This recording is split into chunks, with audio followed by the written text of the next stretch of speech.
गुरुदेव मुझे बहुत गुस्सा आया, मैंने सारे बच्चों के आज तक कलावा बांध दिया, सबके कलावा बांध दिया, और मैंने कहा नए बच्चे को जन्म देने की जहाँ तक बात आती है तो उसके लिए विशेष समय पर ही वो लोग ऑपरेशन आदि का प्रोसेस कराने का प्रयास करते हैं। तो इसका कुंडली पर या इसका प्रारब्ध से कोई लिंक होता है? मैं नहीं समझ पा रही कि मुझे कैसे क्या करना चाहिए, तो कृपया मुझे मार्गदर्शन करें। बेलूर मठ में गए थे, गुरु दादाजी के आश्रम मठ से ध्यान करके बाहर निकले तो हमें एक पेड़ के नीचे आपकी एकदम हूबहू परछाई गुरुजी, मतलब शरीर एकदम बॉडी जैसे आप यहाँ दिखाई दे, पीछे खड़े हुए हमको दिखाई दिए।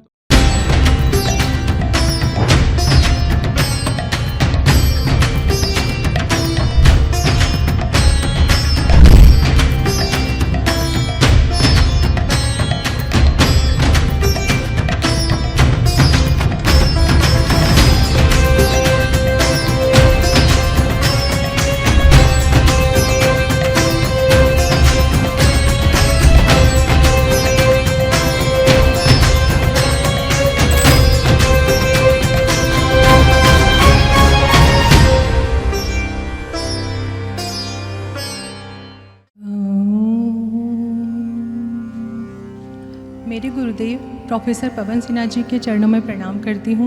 मेरी गुरु माँ डॉक्टर कविता अस्थाना जी के चरणों में प्रणाम करती हूँ और आप सभी को मेरा राम राम। आश्रम प्रांगण में पधारे हुए जो मेरे भाई बहन हैं, बड़े भाई बहन और छोटे भाई बहन, वो तो गुरुजी के बारे में बहुत ही अच्छे से परिचित हैं, उन्हें तो मैं गुरुजी के बारे में क्या ही परिचय दूँगी। लेकिन जो हमारे साथ में YouTube पर सदस्य जुड़े हैं वो गुरुजी के मल्टी डायमेंशनल पर्सनालिटी से उतने ज़्यादा परिचित नहीं हैं, क्योंकि टीवी के माध्यम से या यूट्यूब के माध्यम से गुरुजी की जो वास्ट पर्सनालिटी है उसका बहुत ही सूक्ष्म रूप पहुंच पाता है। कोई बात नहीं, आज मुझे सौभाग्य प्राप्त हुआ है तो मैं उसका फ़ायदा उठाऊंगी। आज माइक मेरे पास है तो मैं आप तक बात पहुंचाऊंगी कि गुरुजी की कितनी बड़ी पर्सनालिटी है, जिसे शब्दों में कुछ मिनटों में बांधना तो बहुत ही मुश्किल है।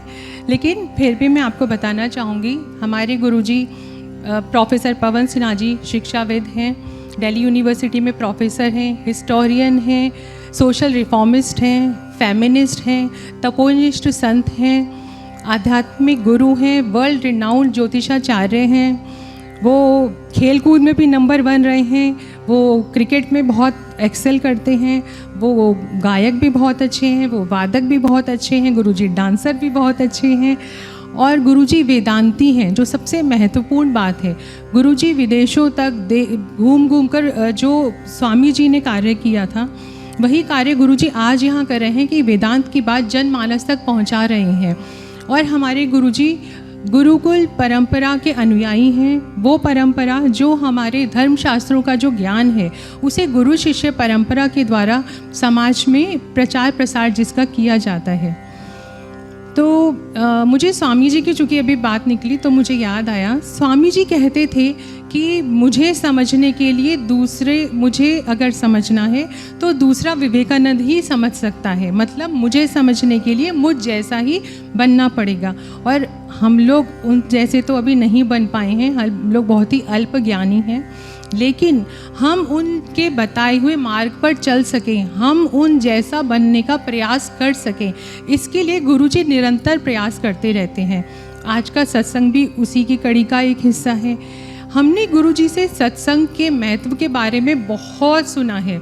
सत्संग करने से हमारे विचारों में शुद्धता आती है, हमारे आचरण में शुद्धता आती है, हमारे व्यवहार में शुद्धता आती है।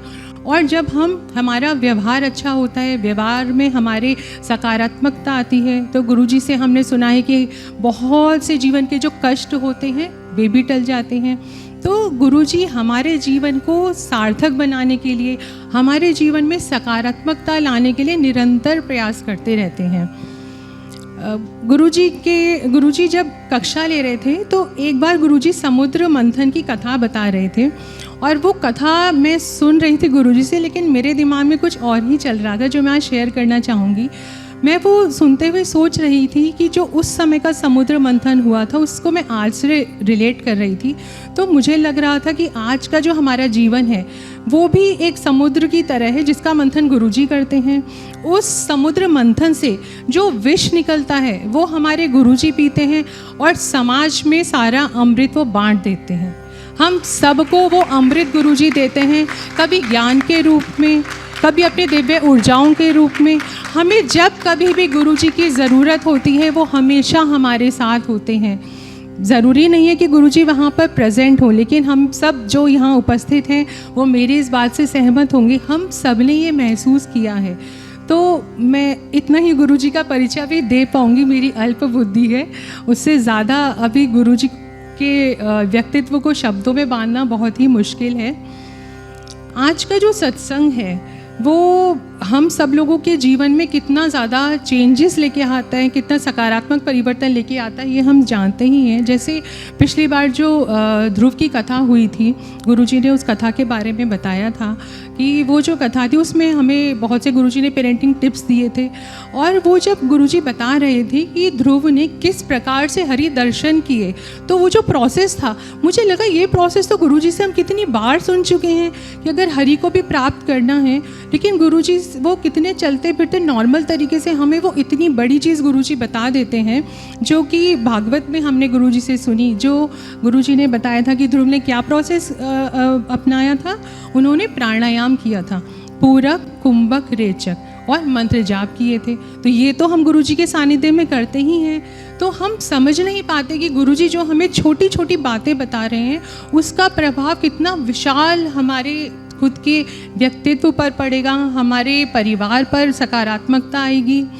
और इसी की कड़ी में मुझे अभी ध्यान आ रहा है, अभी रिसेंटली हमारे आश्रम में महामृत्युंजय अनुष्ठान हुआ था, जिसमें यहाँ बैठे बहुत सारे जो मेरे भाई बहन हैं उन्होंने भी भाग लिया था, मैंने भी भाग लिया था। और मैं इस बार बहुत खुश थी क्योंकि पिछले 2 सालों से कुछ हेल्थ इश्यूज़ की वजह से मैं कांवड़ यात्रा में भी नहीं जा पा रही थी, तो मैं बहुत ही सौभाग्यशाली समझ रही थी अपने आप को। तो ये जो महामृत्युंजय अनुष्ठान हुआ था उसमें हम सब ने यहाँ सामूहिक जप किए, हमने उपवास रखा, हमने कांवड़ यात्रा में हम लोग गए, वहाँ से हम जल लेके आए, हमने जल अर्पण किया। तो ये गुरुजी ने जो गुरुजी हमारे समक्ष पधार चुके हैं, तो मैं अपनी बात तब तक पूरी कर लेती हूँ जब तक गुरुजी दीप प्रज्वलन कर रहे हैं। तो वो जो महामृत्युंजय अनुष्ठान था, तो मुझे लग रहा था, अभी जब मैंने रिसेंटली गुरुजी का शो देखा, PSG शो जो हम सब देखते हैं, तो उसमें जब गुरुजी ने राहु के बताया कि कुछ चेंजेस होने वाले हैं, कुछ कष्ट आएंगे, तो मुझे लगा गुरुजी तो पहले से ही सोच लेते हैं कि अगर कोई कष्ट आने वाला है तो महामृत्युंजय अनुष्ठान के रूप में उन्होंने हम सबको एक शील्ड प्रोवाइड करा दी कि अगर कोई आगे कष्ट आएगा तो पहले से ही मैं आप लोगों के लिए एक शील्ड प्रोवाइड करा रहा हूँ। लेकिन वो हमारी ही कमी होती है कि हम अपने बुरे आचरण से, अपने व्यवहार में परिवर्तन नहीं करके उस शील्ड में छेद कर लेते हैं। और फिर जब कोई कष्ट आता है तो फिर हम सोचते हैं कि अरे हमने तो अनुष्ठान किया था, फिर ये हमारे साथ कैसे हो गया। तो जो गुरुजी हमारे जीवन में सकारात्मकता लेके आ रहे हैं, उसके लिए मैं सभी हमारे भाई बहनों की ओर से गुरुजी को धन्यवाद अर्पित करती हूँ।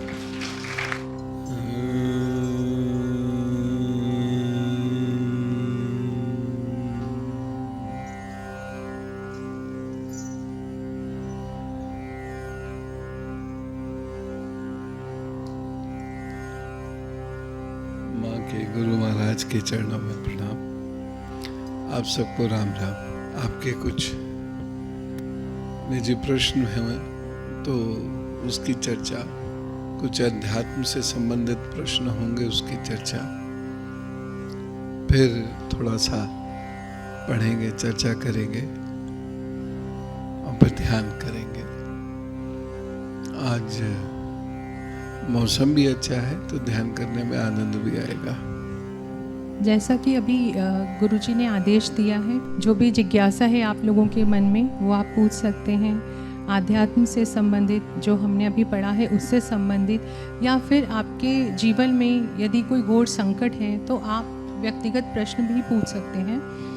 और मैं ये जब बात अभी गुरुजी कह रहे थे कि व्यक्तिगत प्रश्न भी पूछ सकते हैं, तो मुझे लग रहा था गुरुजी हमेशा कहते हैं कि जो लोग मेरे साथ खड़े हैं मैं हमेशा उनके साथ खड़ा रहता हूँ, जो हमने खुद अपने व्यक्तिगत जीवन में अनुभव किया है। लेकिन आज जब गुरुजी जब भी हमारी व्यक्तिगत प्रश्न लेते हैं, हम सबको पता है हम कभी भी संकट में आते हैं, हमारा परिवार संकट में आता है, हमेशा गुरुजी कोई समय भी नहीं देखते हैं। तो आज ये फिर से गुरुजी ने मौका हम सब परिवारजन को दिया है। यदि आपके जीवन में कोई संकट है, कोई परेशानी है, कोई कलेश है, तो आप गुरुजी के समक्ष अपना प्रश्न रख सकते हैं। वासु जी कृपया मदद करें। राम राम गुरुजी। गुरुजी हेल्थ इशू का प्रश्न है, हेल्थ से रिलेटेड है। गुरुजी मैंने 2-3 बार चेक करा लिया, बट लेफ़्ट साइड में पथरी का डाउट था, अल्ट्रासाउंड करा लिया पर उसमें पथरी आती नहीं है, लेकिन लेफ़्ट की साइड में दर्द भी ज़्यादा नहीं है, बार बार हो जाता है, रुक जाता है, कभी फिर हो जाता है। और हार्ट में भी मैंने A2D इको वगैरह सब करा लिया है, लेकिन हार्ट में दर्द कुछ आया नहीं है, लेकिन दर्द बना रहता है हमेशा। गैसेटिक बॉडी है ना, गैस का दर्द है। वैद्य जी से मिल लीजिए, वैद्य जी से दवा ले लीजिए, ये ठीक हो जाएगा, कोई ऐसी बात नहीं। दूसरा, थोड़ा सा तेज कदमों से चलना शुरू कीजिए और थोड़ा थोड़ा भोजन करके 2-3 बार में लीजिए, एक साथ मत खाइए, भोजन के साथ मत खाइए कुछ। और मन को थोड़ा सा मस्त सा रखिए। बहुत ज़्यादा जो लोग सोचते हैं, चिंतन करते हैं या खुश नहीं रहते हैं, तो उनके साथ ये प्रॉब्लम होती है। अगर ये प्रॉब्लम अधोगति की तरफ चल दी तो आपके घुटनों में गैस बैठ जाएगी और ये अर्थराइटिस हो जाएगी। तो इसलिए अभी वैद्य जी से मिल लीजिए, वैद्य जी ठीक करते हैं, कोई ऐसी बड़ी बात नहीं है इसमें। गुरुजी ने आपको रास्ता सुझा दिया है, बस आप वो फॉलो कर लीजिए जो भी गुरुजी ने बातें बताई हैं। क्या राम राम गुरुजी, चरण स्पर्श। गुरुजी, आजकल समाज में देखने को मिल रहा है कि लोग जो नए बच्चे को जन्म देने की जहाँ तक बात आती है, तो उसके लिए विशेष समय पर ही वो लोग ऑपरेशन आदि का प्रोसेस कराने का प्रयास करते हैं, चाहे उसके लिए उस बच्चे की जो जन्म दे रही है बच्चे को, उसका स्वास्थ्य कहीं ना कहीं कॉम्प्रोमाइज हो जाता है। तो इसका कुंडली पर या इसका प्रारब्ध से कोई लिंक होता है? मान लीजिए बच्चा नेचुरली पैदा होने वाला है 6 तारीख को, लेकिन वो चूंकि एक शुभ मुहूर्त है तो उसको 5 में ही जन्म दे दिया गया, तो ये कहाँ तक ये सही है? और एक प्रश्न और है गुरुजी, वो आज ही सुबह एक चर्चा हो रही थी तो उसमें मस्तिष्क में आया, एक सनातनी हिंदू पूरी जिंदगी अपनी धन को इकट्ठा करता है अपनी वृद्धावस्था के लिए, कि मेरी वृद्धावस्था ठीक से गुजर जाए, और ये गारंटी नहीं होती कि वो वैसा होगा कि नहीं होगा, और उस धन को संजोते संजोते वो स्वास्थ्य के साथ कंप्रोमाइज अपना कर डालता है। तो ऐसे में प्रारब्ध कहाँ, उसका जीवन भर के जो कर्म है वो कितना रोल प्ले करते हैं और वो धन कितना रोल प्ले करता है, दोनों का अगर हम कंपेयर करें, दोनों में से क्या किस चीज का पलड़ा भारी होता है? अच्छा प्रश्न। सबसे पहले तो जो मेरा मानना है या इवन जो डॉक्टर्स का भी मानना है वो ये है कि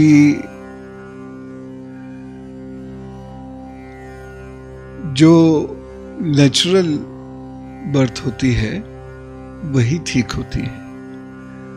सिजेरियन कराना जबरदस्ती मजबूरी है तो ठीक है, लेकिन सिजेरियन कराना ये भी पाप है, सिजेरियन करना ये भी पाप है।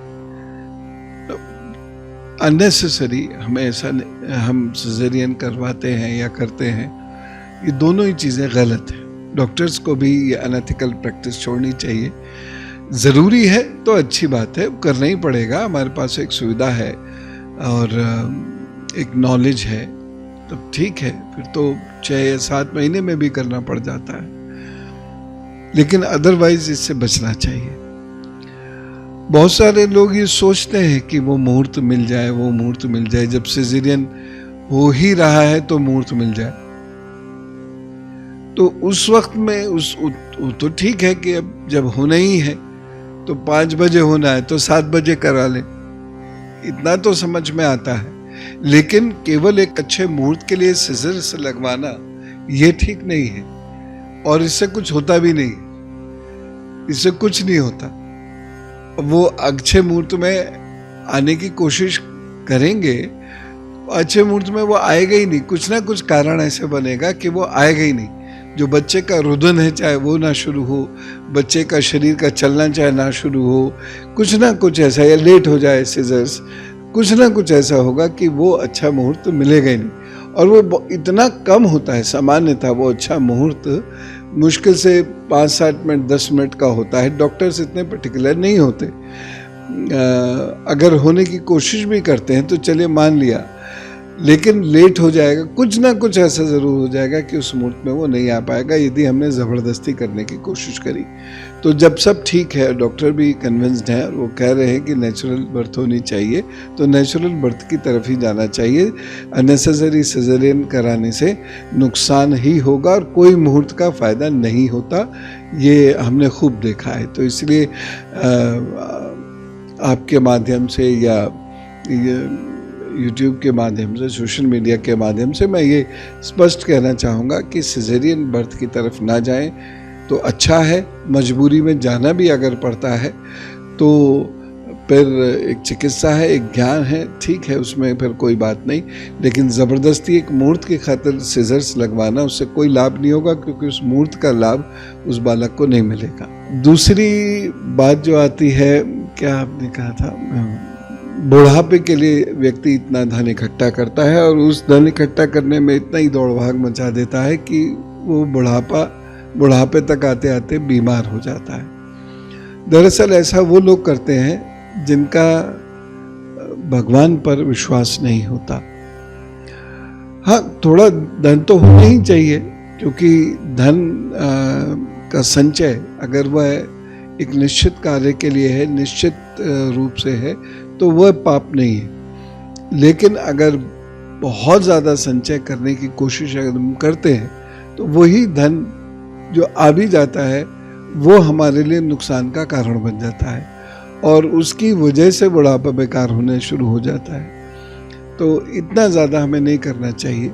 और जीवन में जिसे हम खुशियाँ कहते हैं, जिसे देश दुनिया के लोग हैप्पीनेस इंडेक्स में बांटते हैं, भारत का स्तर हैप्पीनेस इंडेक्स में बहुत तेज़ी से कम होता चला जा रहा है। ये चिंता की बात है, क्योंकि हम सुबह से रात तक अनहाइजीनिक कंडीशंस में, अननेचुरल कंडीशंस में, लालच में, क्रोध में, ईर्ष्या में लगा देते हैं। तो जो हैप्पीनेस फैक्टर है वो हमारी ज़िंदगी से गायब हो रहा है, जो कि बहुत बहुत ख़तरनाक बात है।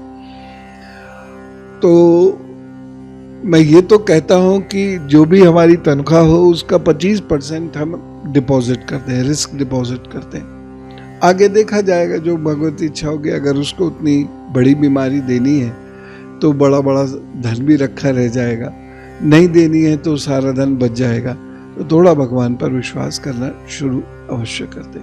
तो संचय हो, लिमिटेड हो, बस। बाकी धन का सदुपयोग करें, घूमें फिरें और लोगों की सेवा करें। गुरुजी ने इस बार के शिविर में भी जब गुरुजी बात कर रहे थे तो गुरुजी ने सिजेरियन के बारे में बताया था कि जिस भी बच्चे का सिजेरियन से जन्म होता है उसका आगे का जीवन बहुत कष्टकारी होता है। तो जैसा भी गुरुजी ने कहा कि अगर मजबूरी है तो एक अलग बात है, कोई मेडिकल रीजंस है, लेकिन हम केवल मुहूर्त के चक्कर में सिजेरियन के पीछे ना भागें। अगला प्रश्न। राम राम गुरुदेव। राम राम माँ। गुरुदेव, आज मैं स्कूल शाला में बच्चों को अपनी संस्कृति के तिलक और कलावे के बारे में बता रही थी। भैया ने एक पोस्ट डाली थी आज, ज्ञानेंद्र भैया ने, तो मुझे लगा कि मुझे ये चीज़ें बच्चों से डिस्कस करनी है। तो बच्चों ने बताया, मैंने कहा बेटा आप लोग संडे को तो हम तिलक करते ही हैं बच्चों का, कि आप जब स्कूल जाएं तो तिलक लगा के जरूर जाएं और कलावा भी बांध लें। तो बच्चों ने मुझे बताया दीदी हमें कलावा बांधने नहीं देती हैं, हमारी दीदी हमें मना करती हैं मैडम, और तिलक भी नहीं लगाने देती। गुरुदेव मुझे बहुत गुस्सा आया। मैंने सारे बच्चों के आज तक कलावा बांध दिया, सबके कलावा बांध दिया, और मैंने कहा आप स्कूल जाइए और सुबह को तिलक भी लगाइए। और पता नहीं मैंने गलत किया या सही किया। उसके बाद अगर फिर भी आपको डांट पड़ती है तो आप मुझे कॉल कर देना, अपनी दीदी का नंबर मुझे देना। तो मुझे ये समझ नहीं आया, स्कूल है और एक है इंटर कॉलेज, तो बच्चों को रोका जा रहा है इस तरीके से। देखिए, इसमें जो शुरुआत हुई वो अंग्रेज़ों ने की। अंग्रेज़ों ने इस चीज़ को रोकना शुरू किया जी और धीरे धीरे ये चीज़ हमारे अंदर बढ़ती चली गई कि अगर हम कुछ भी ऐसा जो सनातन संस्कृति या हिंदू इतिहास से संबंधित है उसे शरीर पर धारण करते हैं तो पिछड़े हुए हो कहलाए जाते हैं। जी लेकिन हम ये भूल जाते हैं कि देश के बहुत बड़े बड़े साइंटिस्ट जो इवन नोबेल लॉरेट वो भी मस्तक पर अपने भभूत धारण करते थे। तो हम ये चीज़ भूल जाते हैं और उसके बाद जो अब माहौल आया है पिछले 10-15 सालों से सेकुलरिज्म के जो दंश हैं वो हम भुगत रहे हैं। जी जो और लोग हैं वो जैसे सिखों का टर्बन वो अलाउड है, मुस्लिम्स का जो अगर वो जालीदार टोपी लगा के जाते हैं शुक्रवार को नमाज कर अदा स्कूल में ही कर देते हैं तो वो भी अलाउड है। क्रिश्चियंस के अगर वो क्रॉस पहनते हैं तो वो अलाउड है, लेकिन अगर हिंदू अपने शरीर पर ऐसा कुछ धारण कर लेता है वो अलाउड नहीं। ये उसी मानसिकता की परिचायक है जो अंग्रेज़ों ने शुरुआत की थी और इसको फौरन से पेशतर ख़त्म होना चाहिए। स्कूल्स में इतना प्रेजुडिस हो गया है, इतना पूर्वाग्रह से कि ऑब्वियसली दीदी यानी शिक्षिका जो हैं वो पढ़ी लिखी तो होंगी, लेकिन पढ़े लिखे लोग भी इस प्रकार की बातें करते हैं। यूनिवर्सिटी के प्रोफेसर्स तक इस प्रकार की बातें करते हैं, तो उनके अंदर वो सेंस ऑफ जस्टिस है ही नहीं, वो पूर्वाग्रहों से बंधे हुए और एक ही जगह पर उनकी जाकर सोच रुक जाती है कि इसने तिलक लगा लिया है या इसने कलाव बांध लिया है तो ये अग्रेसिव हिंदू है, ऐसा वो सोचने लगते हैं। और यदि हमारी नमाज में ये बैठ जाते हैं या हमारी गुरबाणी सुनते हैं तो ये सेकुलर हिंदू हैं। जबकि देखिए, कोई भी व्यक्ति किसी भी धर्म का हो और अपने धर्म की यदि वो चीज़ धारण करता है तो उसमें गलती नहीं है। और हाँ, ये कर सकते हैं कि स्कूल में यदि कोई सर्कुलर ऐसा आता है जिसमें कोई भी बच्चा अपने धर्म की कोई भी चीज धारण नहीं कर सकता, ये सब पर लागू होना चाहिए। ऐसे में होता क्या है, शिक्षक अननेसेसरी, हमारा एजुकेशन सिस्टम अननेसेसरी, ये प्राइवेट स्कूल्स अननेसेसरी विद्रोही खड़ा करते हैं जी। और ये किसी भी धर्म के लिए मैं कह रहा हूँ कि विद्रोही खड़े नहीं होने चाहिए। बच्चों के मन में वो ईर्ष्या भाव, वो क्रोध भरना शुरू कर देते हैं, बच्चों के मन में वो घृणा भरनी शुरू कर देते हैं, नहीं समझते कि ये 10 साल 15 साल बाद जाकर क्या होगा। तो कोई भी संगठन हो इस प्रकार की बात ना करे, कोई स्कूल हो किसी भी पंथ के द्वारा चलाया जा रहा हो उसमें इस प्रकार की बातें नहीं होनी चाहिए। या तो धार्मिक संकेत पूरे शरीर पर कोई भी नहीं धारण करेगा और या फिर सब धारण करें। अगर इस न्याय की भावना से चलते हैं तो ठीक है, अन्यथा उस स्कूल की शिकायत करनी चाहिए, DIOS से करनी चाहिए। मुझे नहीं लगता कि वो कोई एक्शन लेंगे, लेकिन DIOS को करके कॉपी टू मुख्यमंत्री जरूर कर देना चाहिए। जी। तो मैं आगे बढ़ जाऊं, मतलब इसमें बच्चों के व्यवहार और में प्रेम से बात कीजिए। हाँ, प्रेम कि से भाई सबके लिए बंद कीजिए या सबके लिए खुला रखिए इसको। और नहीं मानते तो फिर DIOS को एक लेटर दीजिए, पत्रकारों को कॉपी टू कर दीजिए और उसके बाद आप एजुकेशन मिनिस्टर और कॉपी टू चीफ मिनिस्टर भी कर सकते हैं।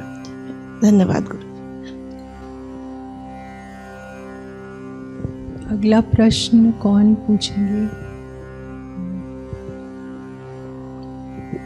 गुरुजी, जो दीदी ने अभी बात कही, एक्चुअली एक आज सुप्रीम कोर्ट के मार्फत एक न्यूज़ है आज कि मुस्लिम लड़कियां शैक्षिक संस्थानों में हिजाब पहन सकती हैं और उसका जब काउंटर दिया गया तो कोर्ट ने कहा कि क्या नाम से उनकी धार्मिक पहचान उजागर नहीं होती।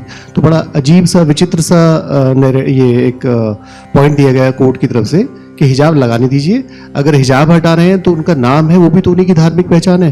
तो बड़ी विचित्र सी स्थिति है कि एक मजहब को वो सब करने से नहीं रोका जा रहा है और जहाँ हिंदू ये चीज़ करते हैं वहाँ फिर उनको बाउंडेशन लगाई जाती है। पहले हिजाब कोई बात नहीं, लेकिन हिंदू को भी फिर उस तरह से छूट हो, क्रिश्चियन को भी वैसे ही छूट हो, सिखों को भी वैसे ही छूट हो, बुद्धिस्ट को भी वही छूट हो, यानी छूट हो तो सबके लिए हो, बंदिश हो तो सबके लिए हो, मेरा ये कहना है। अगर ऐसा नहीं होता तो उसके बाद जस्टिस हुआ ही नहीं, जस्टिस प्रिवेल ही नहीं किया, जस्टिस दिखाई नहीं दिया। राम राम गुरुजी। गुरुजी, जैसे आपने पुरुषार्थ के बारे में समझाया था, धर्म अर्थ काम मोक्ष, इस चीज़ की नॉलेज मुझे अपनी लाइफ में पहली बार इस एज पे हुई 44 ईयर्स पे, क्योंकि इससे पहले पता ही नहीं था इन सब चीज़ों के बारे में। तो मुझे ऐसा लगता है शायद हमारी ज़िंदगी की शुरुआत शायद अर्थ से हुई, बिकॉज एजुकेशन भी पैसे कमाने के लिए बोली जाती थी। तो इस ऑर्डर को चेंज करने का कोई तरीका है? मतलब अगर हमें इसकी नॉलेज अब हुई है, सो कैन वी गेट धर्म नाउ, एंड या हमें उसी पैटर्न में चलना पड़ेगा कि वो रीस्टार्ट करनी पड़ेगी साइकिल, या हम इस स्टेज पे धर्म को इंट्रोड्यूस करके अपने आप को उसमें इन्वेस्ट कर सकते हैं, या ये ऑर्डर परमानेंटली डिस्टर्ब हो गया है हमारे लिए? प्रश्न नहीं समझ पाया। गुरु जी, से हमने समझा था कि एक पर्टिकुलर ऑर्डर है पुरुषार्थ का भी, कि आपको धर्म से स्टार्ट करना चाहिए। Once you understand dharma then you go to artha. But अगर वो ऑर्डर मिस हो गया कि हमें शुरू में धर्म बताया ही नहीं गया और अर्थ से शुरुआत की, और अब आके समझ में आ रहा है कि धर्म क्या होना चाहिए, तो इसको करेक्ट करने के लिए हम क्या कर सकते हैं अभी? जब जागे तब सवेरा। तो मान लीजिए नहीं पता था और फिर गलती की तो वो गलती है, लेकिन जब पता ही नहीं था तो हो गई चूक, कोई बात नहीं। तब उसमें हमें ऐसा करना चाहिए कि अब जो भी हमारे पास है हम वहाँ से शुरू करें, और पीछे की जो चीज़ें छूट गई हैं, जो ऑर्डर छूट गया है, उसको किसी ना किसी रूप में कम या ज़्यादा फॉलो करना शुरू करें, लेकिन करें ज़रूर। उसमें ऐसा नहीं है कि वो एक पर्टिकुलर ऑर्डर है तो फिर वो अब फॉलो नहीं हो सकता। ऐसा नहीं है कि स्टेप चढ़ गए अब वापस नहीं लौट सकते। तो आप जहाँ हैं वहाँ से ही आप बाकी ऑर्डर्स को फॉलो कर सकते हैं, ये रिजिड सिस्टम नहीं। अगला प्रश्न। अच्छा, राम राम भैया, ये अभी हिजाब की बात कर रहे थे, तो उसमें अभी डिसहार्टन होने की ज़रूरत इसलिए नहीं है कि बॉम्बे हाई कोर्ट ने उसको कह दिया था कि आप ना पहने, तो सिर्फ उस ऑर्डर को स्टे किया गया है, और कमेंट ये किया गया था कि नेक्स्ट टाइम आप कहेंगे तिलक भी मत लगाइए। तो डेवलपमेंट में गो इन पॉजिटिव डायरेक्शन, तो अभी उस पर कोई फाइनल नहीं आया है। तो हो सकता है जो चर्निंग हो रही है उसके बाद फाइनली कुछ ठीक ठाक आ जाए। तो ऐसा नहीं है, हिजाब को रोका गया था, कैंपस में ना पहन के आए। बॉम्बे हाई कोर्ट ने कह दिया था कि हाँ ये ठीक है, सुप्रीम कोर्ट के पास गया। अभी केवल वो ऑर्डर फिलहाल स्टे हुआ है, अभी कोई ऐसा वर्डिक्ट आया नहीं है। तो उसी लाइट में फिलहाल देखें, हालांकि वो डिस्कशन का पॉइंट ज़रूर हो सकता है। ये भैया से मैं बताना चाह रही थी। ये डिबेट कर्नाटक से शुरू हुई थी एक्चुअली, जी, और उसके बाद बॉम्बे हाई कोर्ट ने इस पे कर्नाटक कोर्ट ने भी इस पर डिसीजन लिया, फिर बॉम्बे हाई कोर्ट में डिसीजन हुआ, अब सुप्रीम कोर्ट ने इस डिसीजन को स्टे किया है।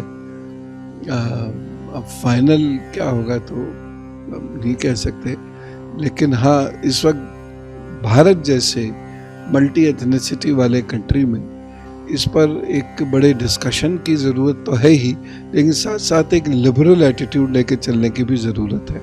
और वो लिबरल एटीट्यूड मजबूरी इसलिए भी है क्योंकि यहाँ पर कोस कोस पे पानी बदल जाता है और किलोमीटरों पे वहाँ संस्कृति बदल जाती है।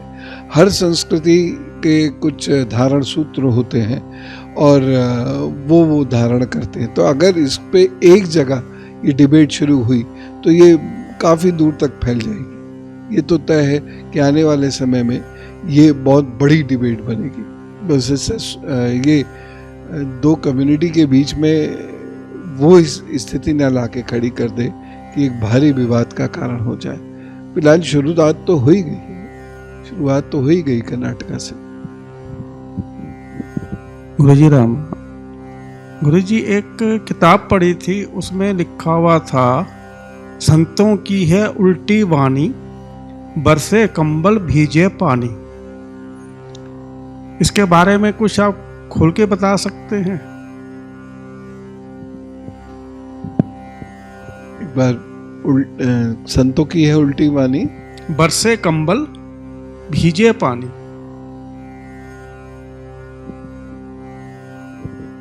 बरसे कंबल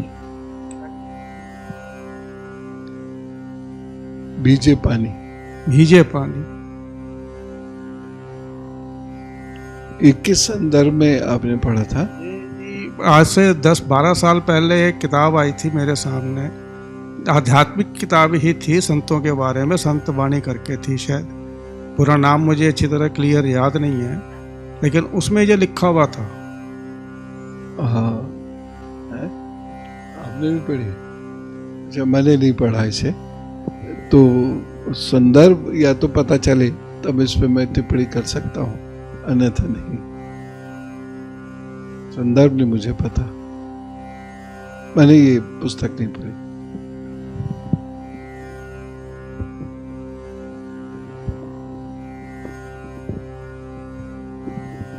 चरण बंदन गुरुदेव, गुरु माँ चरण बंदन। गुरुजी, कोई व्यक्ति अगर दीक्षा लेना चाहता है तो उसके पूर्व व्यक्ति में क्या योग्यता होनी चाहिए ताकि उसे खबर हो तो अपने गुरु से निवेदन कर सके इस चीज के लिए?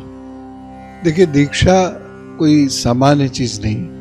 आज दीक्षा का मजाक उड़ गया है और 1-1 लाख लोगों को दीक्षा दे दी जाती है, गुरु मंत्र दे दिया जाता है। ये सिस्टम गलत है। ऐसा कैसे हो सकता है? जब तक कि आप व्यक्ति को जानते नहीं, उसे ट्रेनिंग नहीं देते, वो ट्रेनिंग ले नहीं सके आपसे सीधी, तो दीक्षा किस बात की? अच्छा, मान लीजिए दीक्षा देते भी हैं तो एटलीस्ट इनिशिएशन तो उसका हमारे साथ बैठ के हो। अगर वो सब होता ही नहीं है तो फिर किस बात की दीक्षा? तो ये तो एक बात रही कि दीक्षा हर एक को नहीं दी जा सकती है, और दीक्षा एक छोटे से ग्रुप में या एक व्यक्ति को तो दी जा सकती है। बड़े समूह को एक साथ दीक्षित करना और गुरु मंत्र देना ये अनुचित है, ये नहीं किया जा सकता। एक संत होते थे जो पंडाल में 50-50 हजार लोगों को दीक्षा देते थे। उनके गुरु ने उनको डांटा भी था कि ये गलत है, अनुचित है, ऐसा नहीं किया जा सकता। मैं इसी पद्धति को मानता हूं कि ऐसे नहीं किया जा सकता। जिनको आप इनिशिएट कराते हैं, ध्यान साधना या जो भी है, तो एकदम से दीक्षा नहीं दी जाती। पहले जांचा परखा जाता है दोनों को एक दूसरे के द्वारा, उसके बाद फिर दीक्षा होती है। दूसरी बात, दीक्षा बहुत आवश्यक है। इसलिए आवश्यक है क्योंकि दीक्षा के बाद एक बंधन हो जाता है, मानसिक बंधन। क्या बंधन? कि हम अब बाहर नहीं जा सकते गुरु की आज्ञा के ना। आपकी जो अननेसेसरी लिबर्टी हमारी हो जाती है, वो लिबर्टी खत्म हो जाती है, लाइसेंसिज्म खत्म हो जाता है मन का, विचारों का। तो इसलिए दीक्षा। और तीसरी चीज ये है कि गुरु भी बाध्य हो जाता है आपको कुछ विशेष शिक्षा देने के लिए, इसलिए भी दीक्षा। और शिष्य भी बाध्य हो जाता है कुछ विशेष शिक्षा लेने के लिए, इसलिए भी दीक्षा। तो दीक्षा तो बहुत आवश्यक है। शिक्षा का जो इनिशिएशन है वो दीक्षा से ही होता है, और जब वो पूर्ण होती है शिक्षा तो उसको दीक्षांत कहते हैं। और इतनी खुशियां मनाई जाती थी उसमें, भारत में नहीं बल्कि पूरी दुनिया में दीक्षांत समारोह होता है, कन्वोकेशन जिसे कहते हैं। तो दीक्षा हर गुरु की अलग अलग होती है। अब गुरु जैसे शिष्य चाहते हैं उसी हिसाब से वो शिष्यों को दीक्षा देंगे, सबको नहीं। दीक्षा एक फैशन भी है सनातन संस्कृति में जो आजकल की है कि मैंने 5 गुरुओं से दीक्षा ले रखी है, हमने 6 गुरुओं से दीक्षा ले रखी है। तो दीक्षा एक ही गुरु से ली जाती है और वो जीवन पर्यंत होती है, जन्म जन्मांतर तक चलती है। वो एक जो बंधन है वो आत्मिक बंधन है, और उसके बाद लोग नियम से बंध जाते हैं और फिर नियम से अपना फर्ज पूरा करते हैं। तो इस नाते दीक्षा बहुत अच्छी है, लेकिन हर गुरु अपने अलग कार्य से या उसकी जो सोच है उसके अनुसार ही वो दीक्षा देता है। सबको सब गुरु दीक्षा नहीं दे सकते।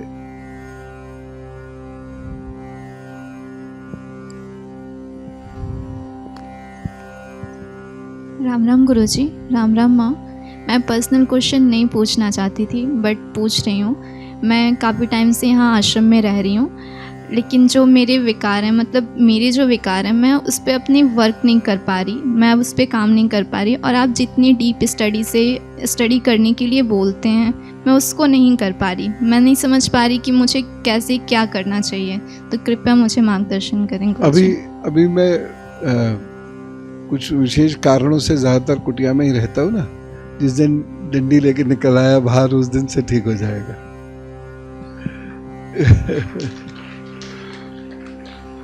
गुरुजी का डंडा बहुत इम्पोर्टेंट होता है। वो किसी को लगता नहीं है, वो किसी को मारा नहीं जाता है, लेकिन लगता सभी को है। हम आज तक अपने गुरुजी के, अब तो देह में भी नहीं है, उनसे डरते हैं।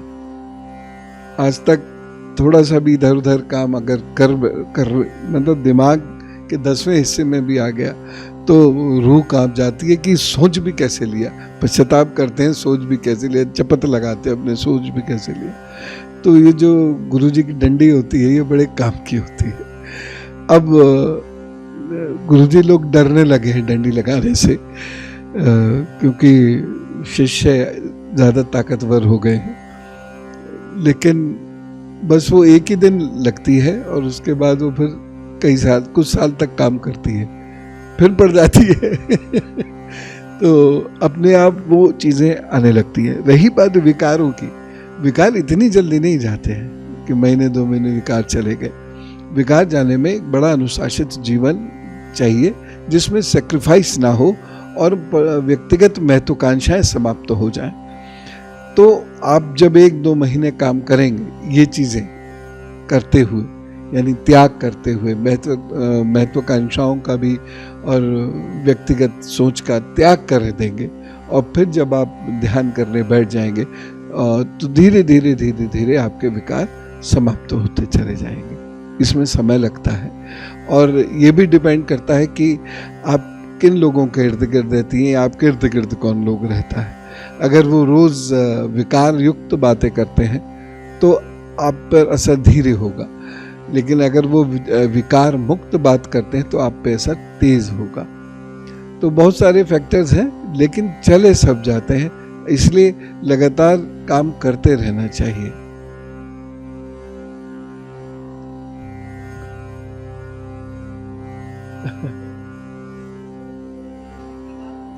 अच्छा काम करता है।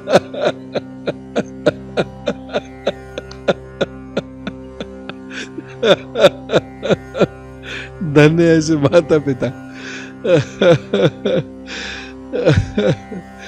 धन्य है सच में, क्योंकि स्कूलों में तो ये बंधन हो गया। अब डांट भी नहीं सकते बच्चे को, और बच्चे को ये पता होता है तो कि टीचर अब डांट नहीं सकती है मुझको।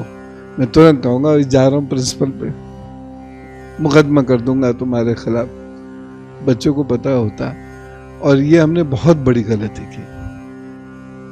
ऐसे कितने बच्चे होंगे पिछले 100-200 सालों में जिनके टीचर्स ने हाथ पैर तोड़े होंगे? किसी के भी नहीं। लेकिन ऐसा हुआ बना दिया कि एक पागलपन डेवलप, जैसे पाश्चात्य समाज में एक पागलपन डेवलप हो रहा है। हाथ से नहीं गिला सकते, चाहे आप उसे कैसे इतना भी धो लें या कुछ कर लें। अब नहीं है, मान लीजिए चम्मच, कोई ऐसा समय आ जाता, विदेश में भी आता ही होगा, तो अब कैसे खाएगा वो? तो ये चीज़ें जो है पागलपन की हद तक जा रही हैं, इससे बहुत नुकसान होगा। धन्य ऐसे माता पिता जो कहते हैं तेल लगा हुआ दंड दिए और ठीक करें बच्चों को। और जब तक ये चीज़ नहीं होगी, तब तक मनुष्य भी देखिए एक सुधरा हुआ पशु ही तो है, तो उसको उस डिसिप्लिन तो लगना ही पड़ता है। आप देखिए रेड लाइट, येलो लाइट, ये सब डिसिप्लिन ही तो है। मनुष्य इतना समझदार होता तो लाइट की क्या जरूरत? आप सोचिए कि एक रेड लाइट जंप ना हो, उसके डिसीजन के लिए, वो मतलब उसके मैनेजमेंट के लिए कितना पैसा सरकार को खर्च करना पड़ता है, क्योंकि मनुष्य एक ऐसा ही रूप है। और जितना खुला घूमेगा उतनी तेज मोटरसाइकिल चलाएगा, और रेड लाइट जंप करने को वो क्या कहते हैं अपना एक शगल मानेगा। कंट्रोल तो चाहिए, उतना डर तो चाहिए, बहुत ज़रूरी है उतना डर।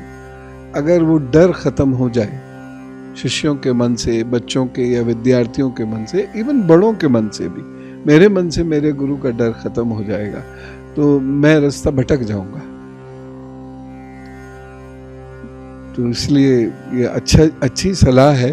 काश कि सारे माता पिता ऐसे सुन रहे हो। बच्चे ज़्यादा ज़ोर से हंस रहे थे।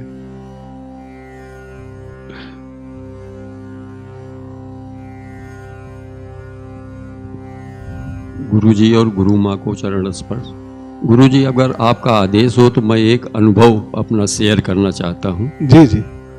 मैं 1 महीने पहले की बात है, मैं और मेरी पत्नी दोनों लोग बेलूर मठ में गए थे। गुरु दादाजी के आश्रम मठ से ध्यान करके बाहर निकले तो हमें एक पेड़ के नीचे आपकी एकदम हूबहू परछाई गुरुजी, मतलब शरीर एकदम बॉडी जैसे आप यहाँ दिखाई दे, पीछे खड़े हुए हमको दिखाई दिए। तो हम और दोनों लोग गए, हम कह रहे गुरुजी आ गए।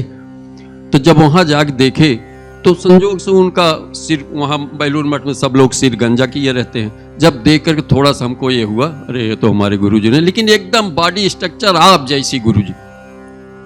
तो हम कहे देखिए गुरुजी हमारे हर जगह जहाँ जाओ वहीं पाओगे आप लोग।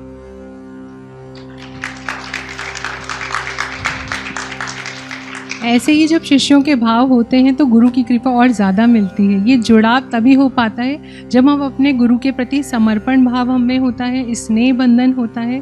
और जो गुरुजी ने कहा कि डंडा ज़रूरी है, तो डंडे के साथ तो डंडा तो बहुत ज़रूरी है, लेकिन उसके साथ ही अपने गुरु के प्रति जब हम में समर्पण होता है, स्नेह होता है, तो धीरे धीरे फिर हम कोशिश करते हैं कि हम अपने विकारों से दूर होते चले जाएं, नहीं तो गुरुजी को कष्ट होगा। क्योंकि गुरु की जो प्रसव पीड़ा होती है, अगर हम उसको ध्यान में रखेंगे, बैक ऑफ द माइंड अगर वो रहेगी, तो हम कोशिश करेंगे कि हम विकारों से दूर हो, नहीं तो हमारे गुरु को बहुत ज़्यादा दुख होगा। अगला प्रश्न। अल्टीमेटली नेहा जी की बात को आगे बढ़ा रहा हूं। एक शिष्य का बहुत सारे सांसारिक कार्य वो करते हैं, करने भी चाहिए,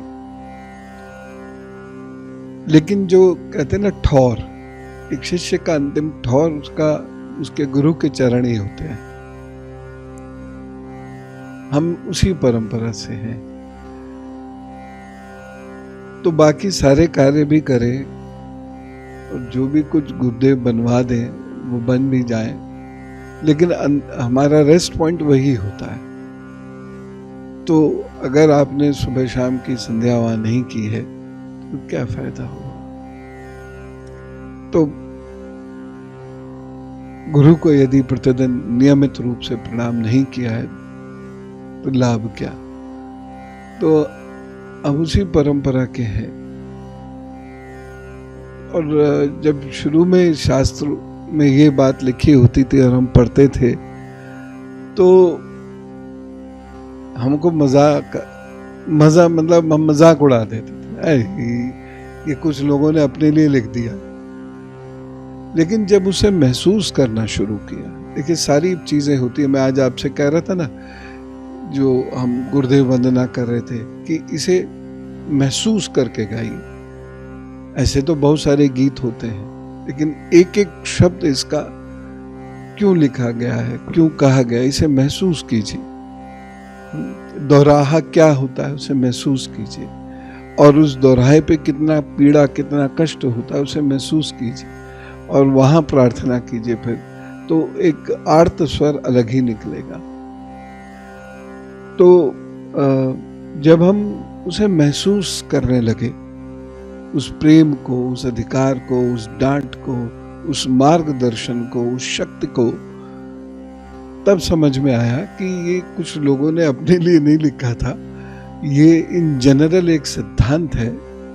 और इस सिद्धांत का पालन शुक्राचार्य ने अपने बेटे को अपने धुर विरोधी बृहस्पताचार्य के लिए भी अप्लाई करवाया था। ये इसे कहते हैं कि कल्चर क्या होता है। तो ये बड़ी महान प्रथा है कि एक व्यक्ति, आप सोच के देखिए, एक व्यक्ति जो जो कमाता जाता है वो लुटाता जाता है, और उसको लुटाने में अगर कोई लूट ले उसे, तो उस दिन वो प्रभु को धन्यवाद करता है, अपने गुरुदेव को धन्यवाद करता है कि आज मुझसे ये लूट लिया मेरे शिष्यों ने। कितनी विचित्र परंपरा है,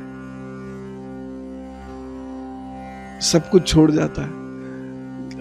मैं यहाँ एक चीज कहना चाहूंगा कि लोग, कुछ लोग बड़े महंगे कथावाचक हैं, बड़े बड़े बॉलीवुड कलाकारों से भी ज्यादा 30-30, 40-40, 50-50 लाख रुपए लेते हैं, ऐसा मैंने सुना है। तो अब ये किसकी खा रहे हैं? गोस्वामी तुलसीदास की खा रहे हैं। उनका तो कुछ है नहीं, उन्होंने तो रामायण की, रामचरितमानस की रचना की नहीं, ना रामायण की रचना करी, इधर उधर से सुन लिया, उसको अपने सुंदर शब्दों में जड़ दिया, इधर उधर के शास्त्र पढ़ के उसे अपने सुंदर शब्दों में जड़ दिया। तो उनके नाम का वो खा रहे हैं, लेकिन जिन लोगों ने इन सब की रचना करी वो उसे खुला छोड़ गए।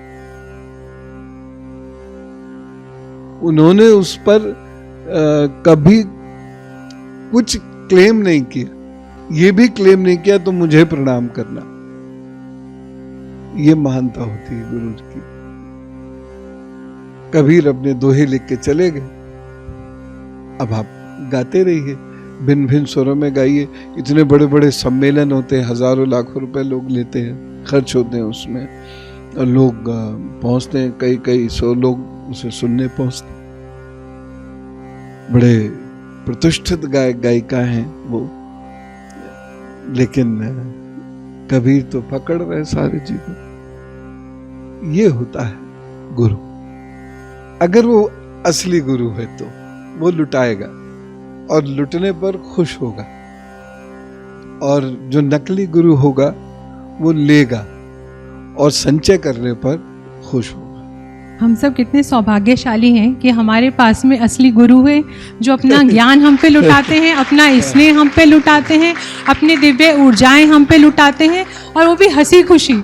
कभी भी गुरु जी के चेहरे पर शिकन नहीं होती है। हम सबको अपना ज्ञान देते हुए वो हम में कमी है कि जैसे इन दीदी ने तो ओपनली एक्सेप्ट किया, ये इनकी मैं दाद देती हूँ बहुत ही, हम सब लोग ओपनली एक्सेप्ट नहीं कर पाते हैं कि हम में विकार है।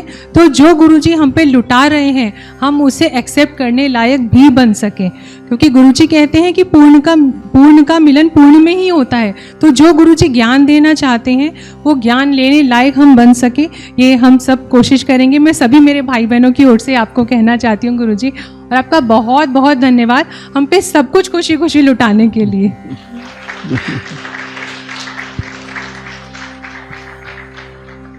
हमारा भी तो कुछ नहीं है, हमें पीछे से भी लाए हम लूट के लाए हैं, वही लुटाते हैं। अपने ने हमने कुछ नहीं किया जीवन में ऐसा। यही सहजता और सरलता हमें भी सीखनी है।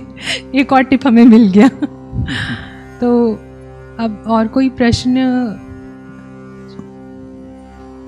गुरुजी, सबसे पहले आपका धन्यवाद देना था। मैं पहले हेल्थ इशू पे पहुंच गई।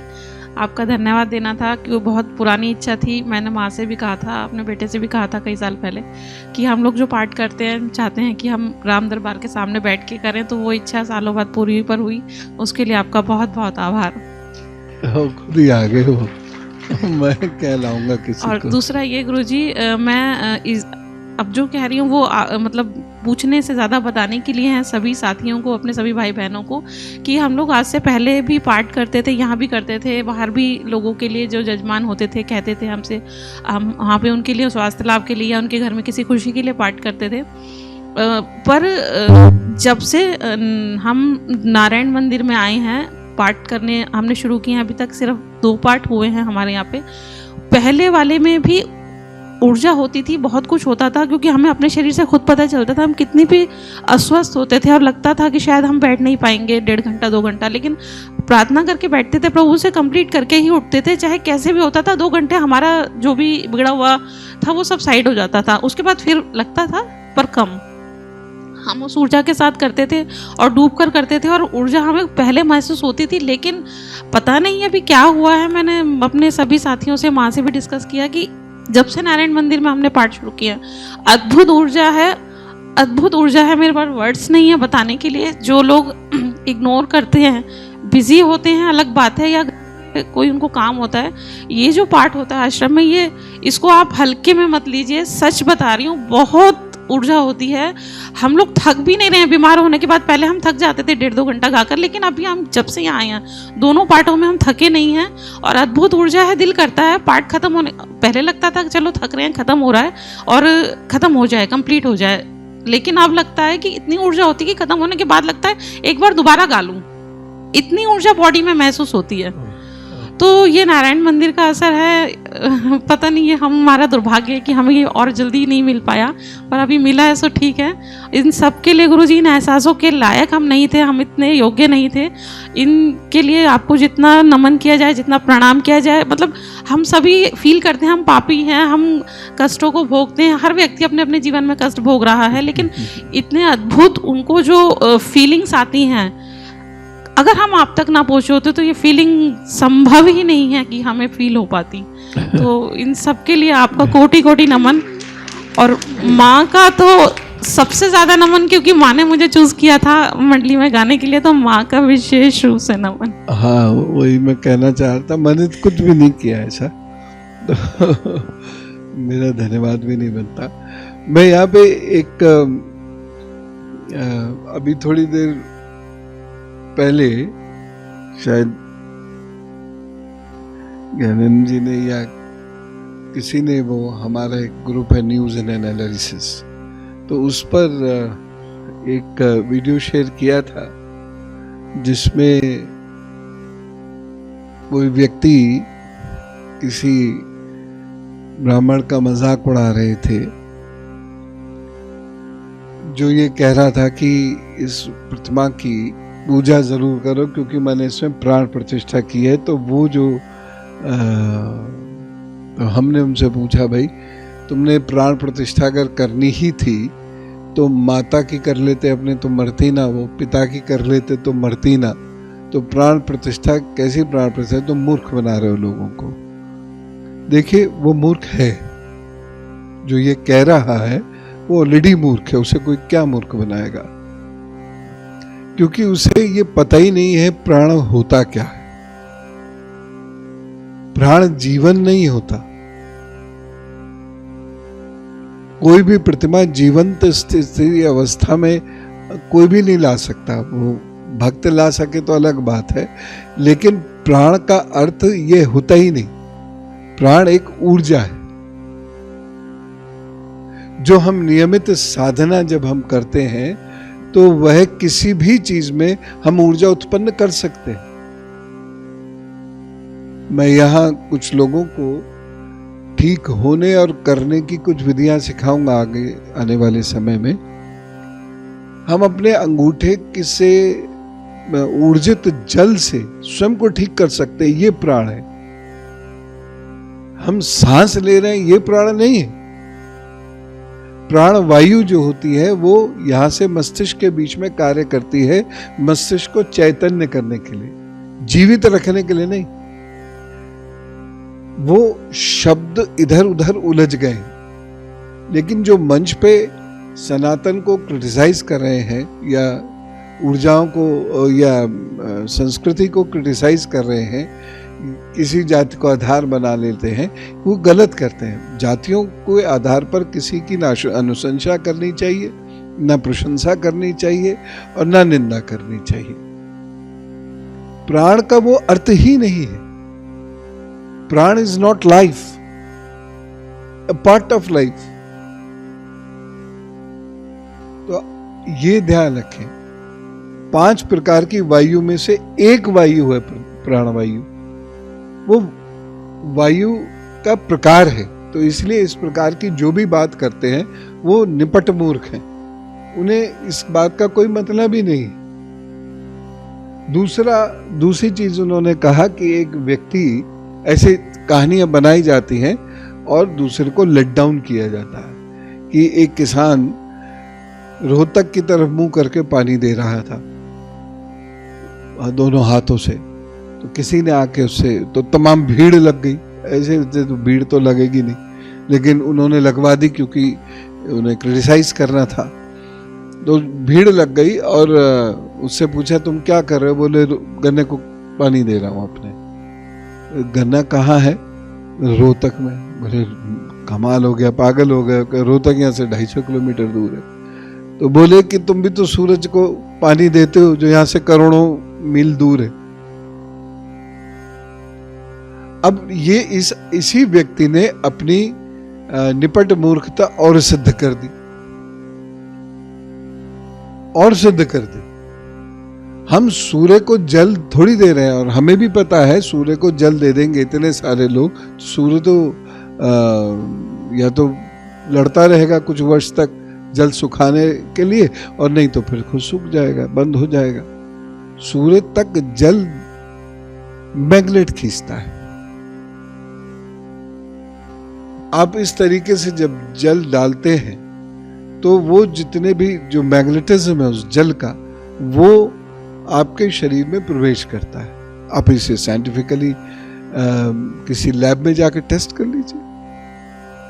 अपने द्वारा ऊर्जित जल को आप लैब में टेस्ट कर लीजिए। ऐसे बहुत सारी टेस्टिंग लैब्स हैं जो सनातन संस्कृति के सिद्धांतों पे काम कर रही हैं। इसलिए सूर्य को देखते हुए हम वो जल देते हैं, और कोई रीजन नहीं है इसका। ये कहां से रीजन आ गया उसका, रोहतक का पानी? तो ऐसे लोगों के पास मजाक उड़ाने को बहुत कुछ है, लेकिन तर्क नहीं है ये, क्योंकि तर्क के पीछे ज्ञान चाहिए। सूर्य को जल इसलिए दिया जाता है, चंद्रमा की रोशनी में दूध को इसलिए रखा जाता है। चाहे 0.5% फर्क आए, अभी जो फर्क नहीं दिखाई देते हैं उसका एक बहुत बड़ा कारण यह है कि एनवायरनमेंट बदल गया है।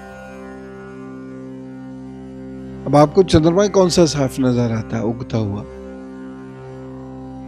समय पर नजर नहीं आता,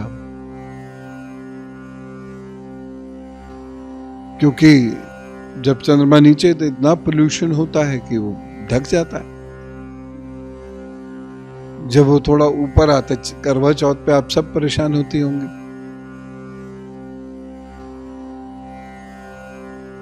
आपका फिर भी उपवास है, पति और ज्यादा परेशान होते हैं बिना ही उपवास के, जो संकट आ गया पेट पर। तो ये सारी चीजें थोड़ा वैज्ञानिक रूप से समझने की है। प्रपंचों से उलझने को मैं खुद मना करता हूं। पूजा में प्रपंच की कोई जगह नहीं है, बिल्कुल नहीं। लेकिन जो क्रियाएं हैं उन्हें गंभीरता से आपको समझना होगा। और जो आश्रम के जो परिवार के लोग हैं, इन्हें तो विशेष रूप से समझना है, क्योंकि इन्हें दूसरे को शांतिपूर्वक तर्क के आधार पर ज्ञान देना है। जब कोई आपसे कहे कि अगर भगवान है तो प्रकट करो, तो भगवान है लेकिन मेरा सेवक नहीं है, मैं उसका सेवक हूं, मेरे कहने से प्रकट नहीं होगा। आप अपने पिताजी को कर दो प्रकट। यहाँ से 100 किलोमीटर दूर चलते हैं, आप वहां जाके पिताजी से कहो और प्रकट हो जाए 1 मिनट, वो तो है, लेकिन नहीं हो सकते प्रकट। दूसरा उसको समझाइए, हर चीज मेटाफिजिकल और फिजिकल दोनों रूपों में होती है। फूल का उदाहरण देते हैं, फूल जब दिख रहा है तो फिजिकल है, फिजिकल प्रॉपर्टी है, और जो उसकी सुगंध है वो मेटाफिजिकल प्रॉपर्टी है, जो दिख नहीं रही लेकिन है। फूल लाल है लेकिन जिसको कलर ब्लाइंडनेस से हो सकता है उसको काला दिखाई दे रहा। तो बहुत सारी चीजें हैं जिसको आप तर्क से शांत कीजिए। लेकिन मजाक उड़ाने वाला जो व्यक्ति होता है ये निपट मूर्ख होता है, निपट मूर्ख, ईर्ष्यालु और दंभी, क्योंकि ये दूसरों में ये संदेश देना चाहता है कि मैं घमंड से और मतलब मैं कितना विद्वान हूं और तुम मेरी प्रशंसा करो और ताली बजाओ, ये वो संदेश देना चाहता है। तो ऐसे लोगों को हमें उचित उत्तर जरूर देना चाहिए। तर्क ये है उसके। गुरुजी से जो भी हमने अभी तक बातें सुनी हैं वो हम सब नोट ज़रूर करें अपनी जो कॉपी पेन है वो लेकर, क्योंकि गुरुजी ने जब कहा कि हमें तर्क के साथ में उत्तर देना होता है तो कई बार हम भूल भी जाते हैं, लेकिन अगर नोट्स बने होंगे, हम रिवीजन करते रहेंगे तो हमें याद रहेगा। और यूट्यूब से भी जो जुड़े हुए सदस्य हैं उन्हें भी मैं कहूँगी, मैं आह्वान करूँगी कि जब भी हमारी संस्कृति का कोई मजाक बनाता है, उस पर अटैक करता है, तो आप लोग भी संस्कृति के रक्षा के लिए हमेशा खड़े हों। और अब मैं गुरुजी से निवेदन करूँगी, अब कक्षा की शुरुआत करें। शांत। हम पिछली बार ध्रुव की चर्चा कर रहे थे।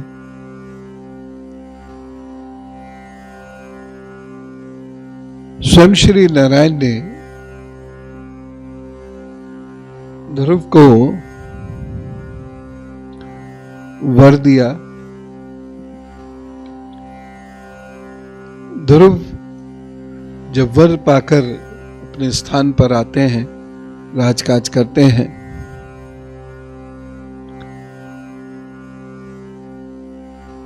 और राज्य व्यवस्था को बहुत सूक्ष्मता से समझते हैं और उसे बहुत मजबूत बनाते हैं, लेकिन उनको यक्ष से युद्ध करना पड़ता है।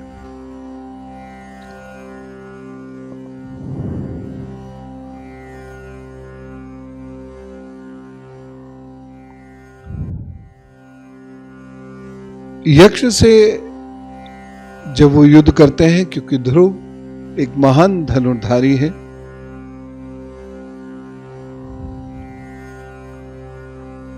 और उनकी जो पहली पत्नी है वह प्रजापति शिशुमार की पुत्री भ्रमी है। उन पत्नी से उनके दो पुत्र हैं, कल्प और वत्सर।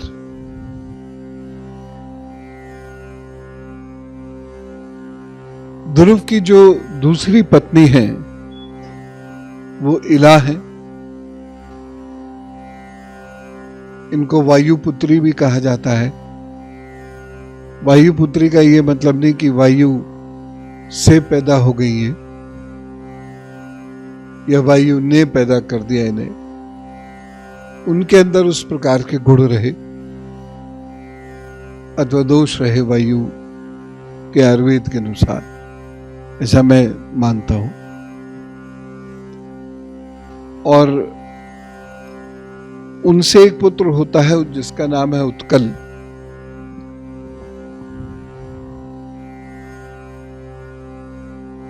लेकिन यक्ष उत्कल की हत्या कर देते हैं और क्रोधित ध्रुव उनसे युद्ध करते हैं, और ये युद्ध बहुत गंभीर हो जाता है और यक्ष जाति जो है वह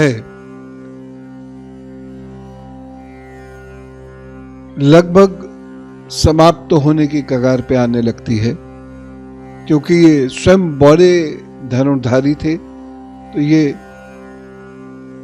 उस युद्ध में लगातार उन्हें मार रहे हैं।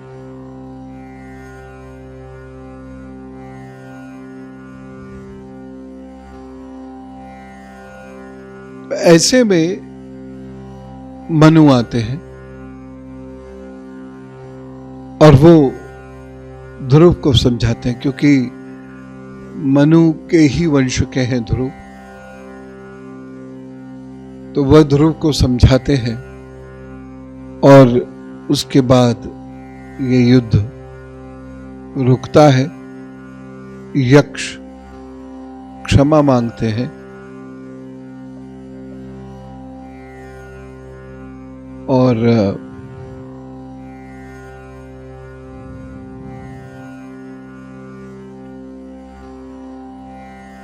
ध्रुव अपना राजकाज चलाते हैं और उसके बाद वनागमन और महाप्रयाण होता है।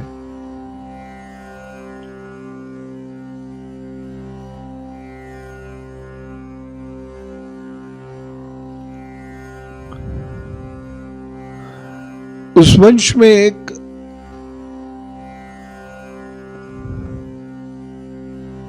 राजा अंगी हैं, जिनके बारे में आप में से कई लोग जानते भी होंगे।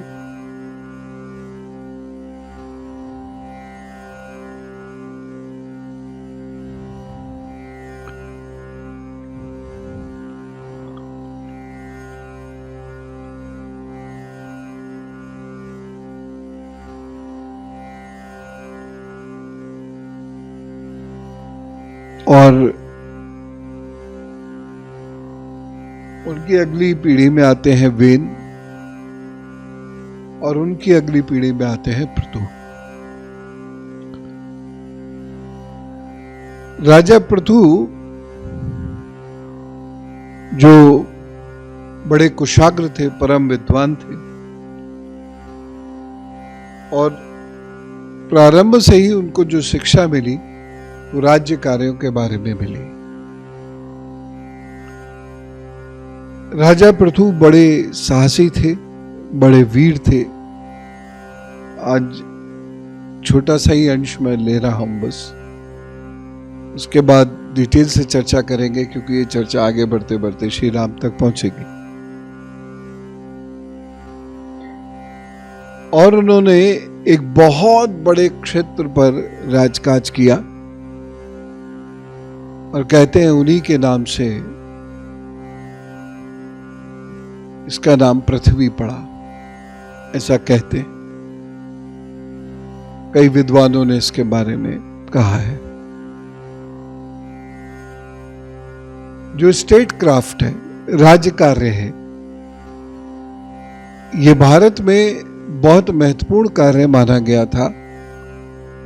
राजा और राजा के अनुयायियों और दरबारियों के लिए धीरे धीरे केवल भाव पक्ष इतना बढ़ता चला गया कि ये सारी चीजें गायब हो गई, इसका लोप हो गया। राजा पृथु ऋग्वेदीय प्रथा से या परंपरा से राजकाज चलाते थे, जहां पर सभाएं और समिति होती थी और लोगों को भी बोलने की आज्ञा थी।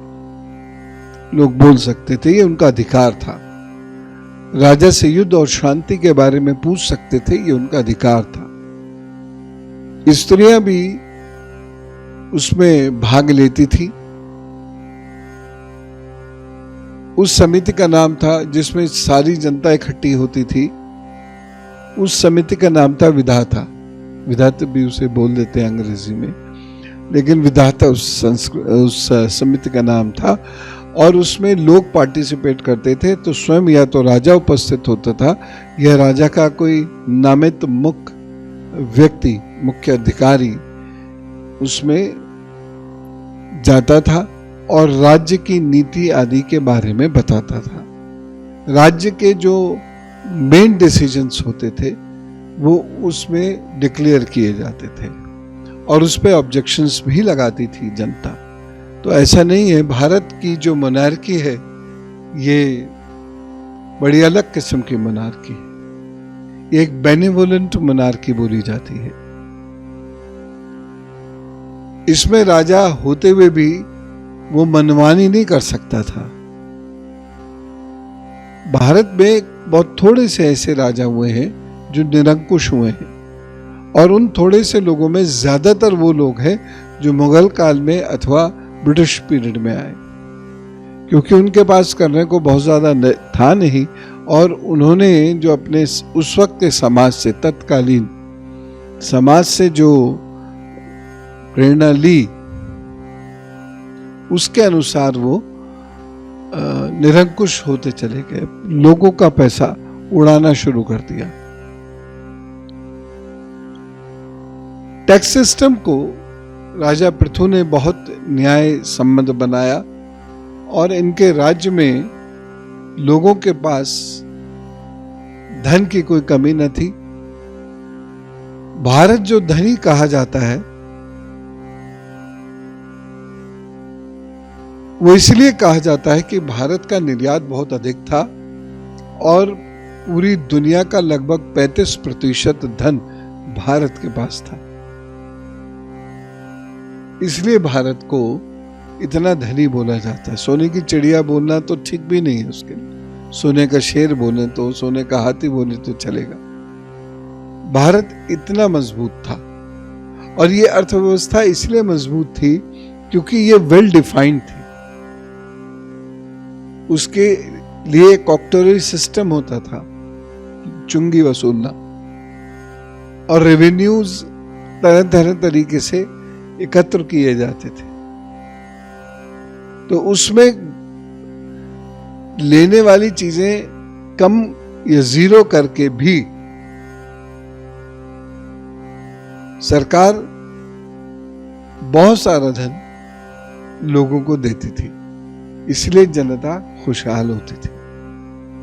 यह कारण था। शिक्षा का स्तर बहुत ऊंचा हो सकता था। जैसे नालंदा है,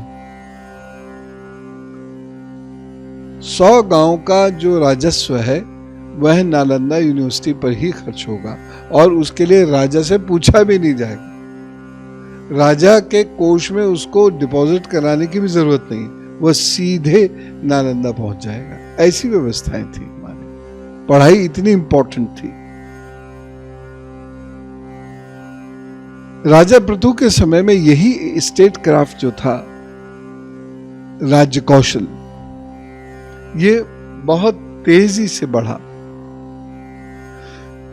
नए नए सिद्धांत उन्होंने बनाए जिसकी चर्चाएं सामान्य जीवन में बहुत कम होती हैं। अगर शुरू से होती रहती तो लोगों को सनातन संस्कृति पता होती।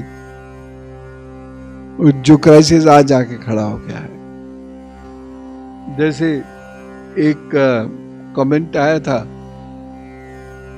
हमारे राव वाले, या अभी ये जो वीडियो बांग्लादेश पे थी उसके ऊपर, इन दोनों में से किसी एक पे ये कमेंट आया था कि क्योंकि मैं उसमें ये कह रहा था कि देश में दंगे नहीं करने, यहां सब ठीक है, तो उसमें ये कमेंट आया कि आपको द्रोणाचार्य बनना चाहिए। तो वो जिस तरीके से आश्रम में सिखाते थे हथियार चलाना, वैसे आपको बनना चाहिए। लेकिन कहने में ये बातें बहुत अच्छी लगती हैं, लेकिन क्या कानून करने देगा? जब वो मुझे पकड़ने आएगा तो मैं उसे क्या कहूंगा? युधिष्ठिर ही कहूंगा। युधिष्ठिर आए हैं, उनके नुमाइंदे आए हैं, क्या वो मेरी भाषा समझ पाएगा? तो संविधान अलग तरीके से जब लिखा गया है तो मजबूर है हम, संविधान के अनुसार हमें चलना चाहिए। अगर मैं या मुझ जैसा कोई भी व्यक्ति शस्त्र चलाना सिखाने लग जाएगा तो फिर वो आध्यात्मिक आश्रम नहीं रहेगा।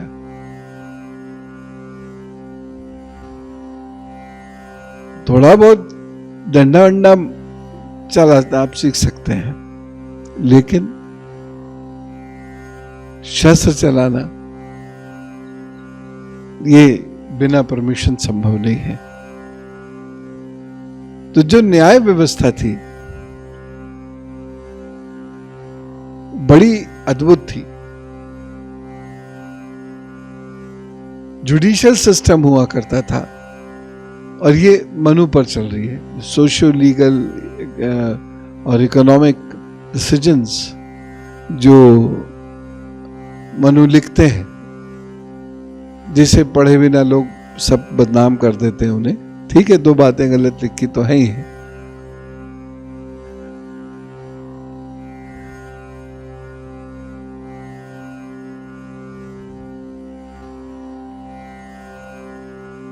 तो राजा पृथु राज्य कौशल में बड़े कुशल थे। वह विरोधियों को मित्र बनाना जानते थे। चाणक्य ने भी असल में इन्हीं सब सिद्धांतों को एकत्र किया है चित्रगुप्त मौर्य को देने के लिए। तो वह शत्रुओं को भी मित्र बनाने का प्रयत्न करते थे और कहते थे कि अगर आपके बगल में कोई आपका शत्रु है तो वो आपके लिए भी खतरा है। इसलिए उन्होंने ये जो नियम था वो शुरू किया कि हमें अपने शत्रुओं से भी हाथ मिलाना पड़ेगा, राज्यकाल चलाने के लिए सबको करना पड़ेगा।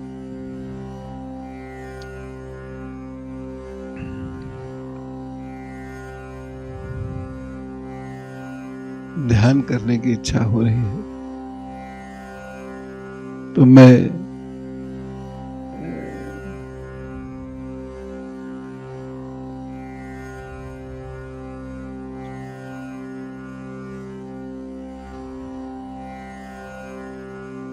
कक्षा को यहीं विराम देता हूं। आइए अब हम सब लोग ध्यान की ओर चलते हैं।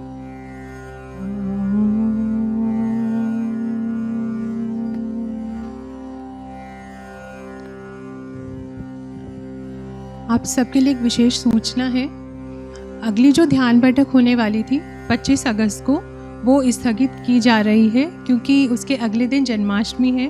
तो जन्माष्टमी का उत्सव हम यहाँ नारायण मंदिर में मनाएंगे। आप सभी उसके लिए आमंत्रित हैं।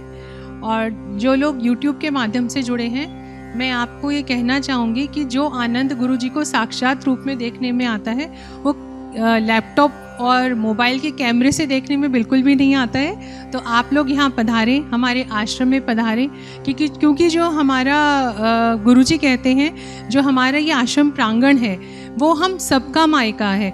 वो स्त्रियों का भी मायका है और पुरुषों का भी मायका है, क्योंकि गुरुजी के अनुसार मायका का अर्थ है माई का घर, हिसाली वाली मैया का घर। तो आप सभी लोग हमारे आश्रम प्रांगण में पधारें। आप सभी का बहुत बहुत स्वागत है।